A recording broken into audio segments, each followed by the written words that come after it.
Joining me from 5 Mile Town is the Enterprise Minister, Arlene Foster. Minister, thanks very much indeed for joining us on the programme. How optimistic are you, first of all, that this conference will deliver anything substantive for the Northern Ireland economy? Well, I'm very optimistic that that will happen. This is really part of the economic legacy of the G8, and the Prime Minister, as you rightly said, announced it after the G8 took place in Fermanagh. So we've been working since then to identify potential investors for Northern Ireland, and we're very pleased that a number of those investors will come to Belfast and also be joined by existing investors who can really advocate for why they came to Northern Ireland and to Belfast and why it's a good place to invest in. Who's coming specifically that we should be impressed by?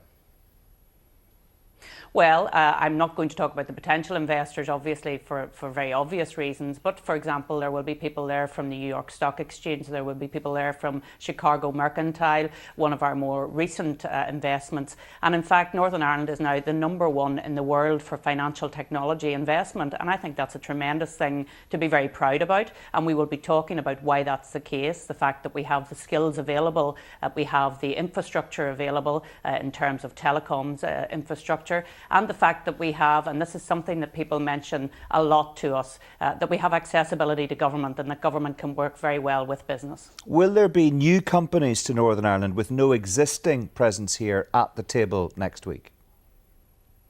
There will, very much so, and that's part of the mix, that we will have potential investors as well as those investors that are already here in Northern Ireland. But it's very important to remember that those investors who are here in Northern Ireland, 75% of those reinvest into Northern Ireland. So we're not just looking at new investment, we're looking at those people who are already here and maybe have more that we could do for them.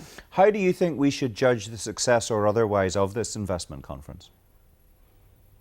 Well, when I look back at our last major investment conference, which was in May of 2008, that really set out our stall as an open regional economy that really wanted to do business on the world stage. And since then, we have seen a large number of investments, so much so now that Northern Ireland, just behind Greater London, is the largest bringer of investment into the UK. And that's, for me, something that we should be very proud of here in Northern Ireland. We've only 3% of the population of the United Kingdom, but yet we managed to bring in 7% of foreign direct investment. And that's something that we should look to and indeed want to grow after this investment conference. So it's an opportunity really to set out our stall, to talk about the skills, to talk about the people that we have here. We've got a very young population and we want to be able to provide jobs for them. Twitter made another major jobs announcement in Dublin this week. Is the corporation tax differential still a deciding factor in where investments are made? Is that still a major problem for you? While that differential remains, big international companies are tending to choose the Republic over Northern Ireland.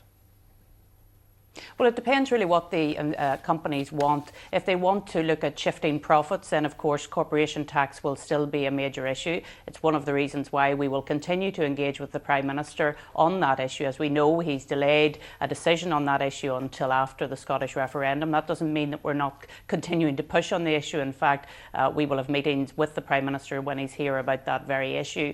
But there are other things that we can do for major companies around the world.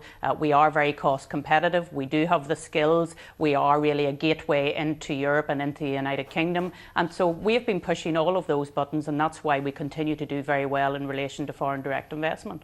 OK, this of course is happening against a background of disagreement on other critical issues, outstanding matters which the politicians still haven't found common ground on. I'm thinking of the Maze Long Kesh project and the hangover of issues like flags and parades. We're going to talk about the Twaddell Avenue protest in North Belfast on this programme a little bit later. It's been going on for 3 months now.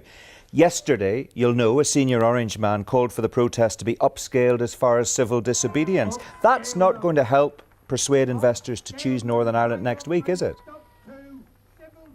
Well, we very much defend the right of people to protest on any issue, but what must happen, and I do make this very clear, that people must remain within the law of the land when they engage in protest, because what we don't want to see happening, and we did unfortunately, some people during the flags protest went out to protest and things went further than they should have went, and therefore those people, those young people, now have a criminal conviction. And I do not want to see young people, whether it's in Belfast or anywhere else in Northern Ireland, blighted with a criminal conviction for something that they will regret for the rest of their lives. And really people need to step back and look at that when they're talking about what they're doing.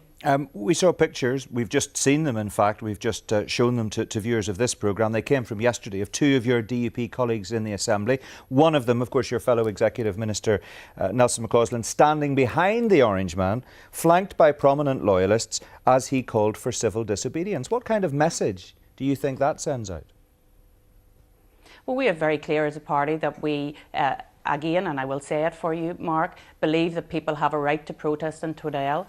We believe that the Parades Commission have failed miserably, and we very much welcome the fact that the Secretary of State has moved to do away with those commissioners who currently sit on the Parades Commission. Obviously, we want to see the end of the Parades Commission completely, and we look to the Haas talks to bring that about.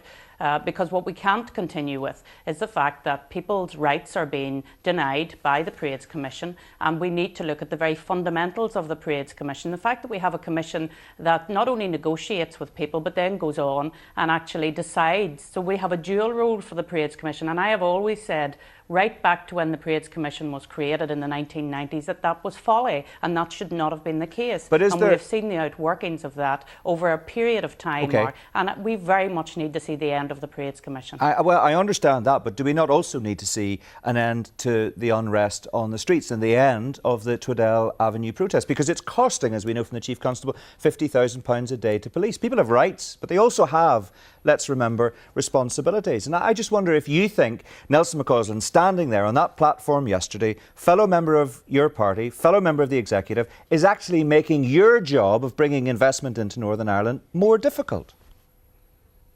Well, I know that Nelson will have been there and he will have been exercising his right, but he will have also been exercising his responsibility, as he always does on those occasions. He will have been bringing calm to the area. He will have been talking to people to make sure that things did not get out of hand. And I very much defend the right of Nelson to be there. But look, what is important, but do you want to see more civil disobedience on the streets? Couple of days, No, I've said to you, Mark, that when people protest, they must very clearly keep within the law, because we do not want to get to a stage where young people, or indeed people of any age for that matter, are recipients of criminal records, and that's not where we want to be. But what we must see is that Northern Ireland has moved forward a great deal since I was a young person at Queen's University, and what we have seen is the fact that Northern Ireland is now the recipient of more inward investment than anywhere else in the UK, apart from Greater London, per head of population. I'm very proud of that, and what I will do is make sure that we continue to work on that and continue to say to the investors that this is a good place to visit, it's a good place to invest in,